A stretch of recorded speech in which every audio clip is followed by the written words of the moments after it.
If you remember back to step 2 where we discussed understanding what you really offer, I had you go through several exercises to identify the actual benefits of your offer. So as a quick recap, again, there's features of your product and there's benefits. So for example, if you sell computers, your computer may have 16 gigabytes of RAM. Now that's a feature. The benefit is what the feature does. It's the end result. So what's the actual benefit of having 16 gigabytes of RAM? Well, it means you can have multiple programs open at the same time without slowing your computer down. It means you can run certain software, like video editing software, that other computers with less RAM can't handle. Those are the benefits. To find the benefits of your product, you simply state the feature, you add so that or which means at the end, and then you finish the sentence. Now again, this is where mediocre salespeople stop with just the benefits. But pros find the bridge benefits of their offer. And the way you find the bridge benefits is you now read the benefit of your offer and you add so that or which means on the end, and you finish that sentence.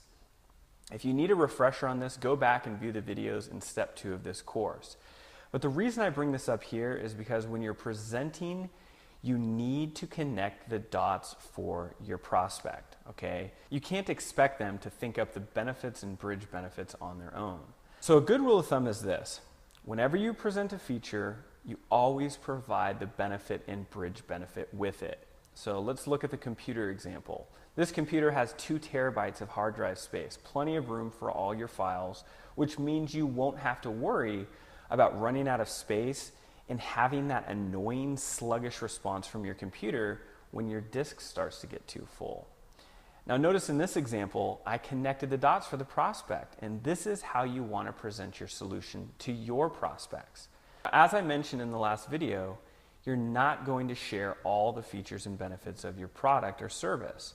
At this point, if you follow the other parts of the selling system correctly and you've done the exercises, you should have a pretty good idea of what's most important to your prospects overall and specifically to the individual prospect that you're presenting to.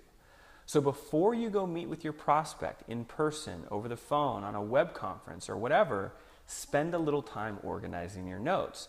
And what you want to do is you want to start your presentation by talking about the features and benefits and bridge benefits of your offer that are related to your prospect's hottest pain points and areas of interest in order of importance. So the conversation might go like this.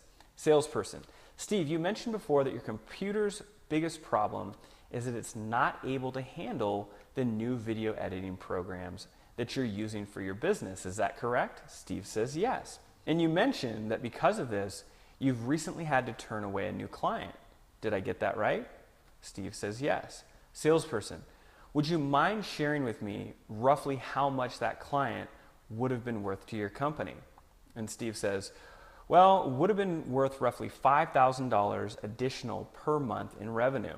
Salesperson: so it seems to me that if we're able to solve this problem, that it would make a huge difference for your company. Wouldn't you agree?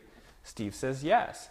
Salesperson: well, the computer you're looking at comes with an 8-core processor, 16 gigabytes of RAM, and a dedicated graphics card, which means you're now going to be able to handle those video editing programs with ease and not have to turn away any more clients because of not being able to provide the quality they're looking for.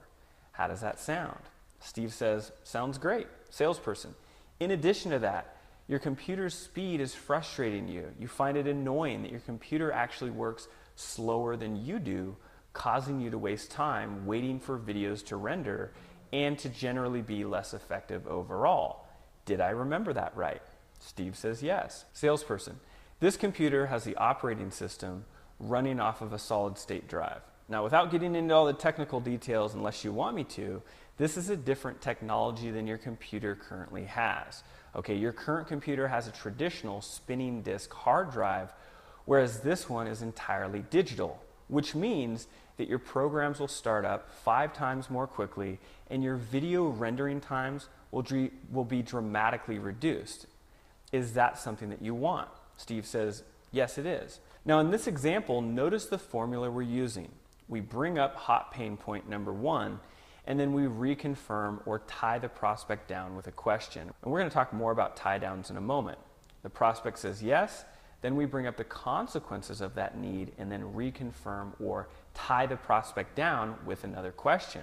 The prospect says yes again, then we discuss the features of our product that solve that pain point and connect that feature with the benefit, which is solving the pain point for the prospect. Then we reconfirm with another question. Next, we go into pain point number 2 and 3 in the same fashion, and that's how you want to present your product. It really is that simple, but salespeople often make it harder than that. Now let's talk about those tie downs I mentioned earlier. Always remember this: sales is a series of small commitments from your prospect that lead to the bigger commitment of the sale. So by getting your prospect to say yes at each stage of the presentation, they're effectively becoming more and more committed to your solution. And that's why you'll notice in the example we just went over that the salesperson ended each statement with a tie-down question, confirming the prospect's agreement to each statement. Questions like, is that correct? Did I get that right? Wouldn't you agree? How does that sound? Did I remember that right? Can you see how this feature would solve your problem? And obviously you insert the feature there. Is that something that you want? Now notice this last example. Is that something that you want? It came towards the end for a reason. As you come to the end of presenting each pain point, always use this kind of tie down because it's more powerful. In essence, you're directly asking them if they want this feature you offer to solve the pain point you're discussing. By getting agreement to these questions, your prospect is becoming more and more committed to the sale. But what if they don't agree? Then you should be genuinely confused and remind your prospect of your previous conversation, asking them if something has changed. And that is, of course, assuming that you've been paying attention to your prospect and taking good notes during the discovery step. If you've properly qualified your prospect, then you already know that your product can solve their pain points. And that's what discovery was primarily about. It's kind of like what lawyers used to say, which is never ask a question that you don't already know the answer to. And similarly, if you've done your market research, which are the exercises from earlier in the course, and you've done the other steps in this course right up until this point, you already know you can solve your prospect's pain. You already know you're the right solution. You already know their likely objections. You've already found a qualified prospect and positioned your product favorably based on where your solution sits in the marketplace. So at this point, presenting is really just a matter of matching your product's features with your prospect's pain points and the consequences of those pain points one at a time.